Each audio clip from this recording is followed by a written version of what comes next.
of what we'll expect for the first few waves here.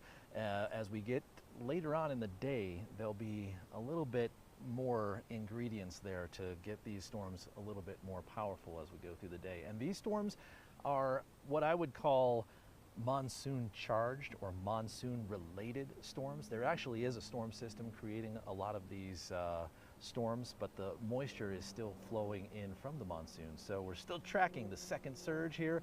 These are yesterday's totals, pretty decent. Carbondale was the winner out there with more than a ½ inch of rain in the first day of this monsoon surge that goes through at least the morning on Sunday. Some decent totals out there. Denver still at 0, but I think that may come to an end today. We got a decent shot at just one of these storms can hit the sensor out at DIA. That's how we get our official measurements in Denver. Here's the forecast model showing statewide from start the thing at about 12:30, and you can see the storms really fill out in the high country. Larger storms, a little bit longer lasting storms in the high country. So the mountain towns, mountain burn scars, mountain passes probably have the highest impact out of these storms today, but they will make an attempt here down on the Front Range.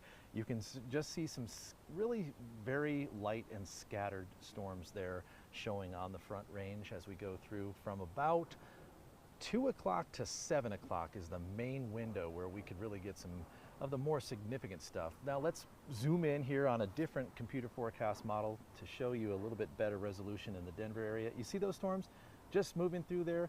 Very light, very small. They should be able to get measurable rain. So these are not the storms that you're looking for big hail or heavy downpours, but we are looking at some very gusty winds, probably up in the 60-mile-per-hour range possible, and also some cloud to ground lightning. And then you see even up to 7 o'clock, this computer model is showing storms in the Denver area.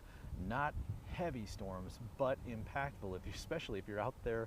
I've seen some elaborate outdoor watch parties set up with tents and outdoor televisions. Those could be at risk there with these heavy winds that we're expecting out of these storms. Up in the mountains, we've got some burn scars that are at risk today. They're under limited threat for the most part, where the flash flooding will be isolated to certain areas. The Grizzly Creek burn scar has the highest chance. They're in an elevated risk, and that is the reason why the National Weather Service has issued a flash flood watch. Goes until 8 o'clock tonight, and that is something to watch for if you're traveling or live along I-70, especially between Eagle and Glenwood Springs. Last year, they closed that highway immediately when there was flash flooding reported, and even preemptively they closed that. So it takes a lot more rain this year than last because there's been another year of growth in there, but there is a high probability of several storms hitting that burn scar, so we'll have to keep an eye on that as we go through the day. Here's the jet stream forecast to show you how the rest of the week is shaping up, the weekend. You see the high pressure still kind of dominant. The low pressure systems have to still go around the state of Colorado, but this one's coming just close enough to have an impact for us on Saturday and Sunday. We're talking about extended rain coverage on Saturday and cooler temperatures on Sunday.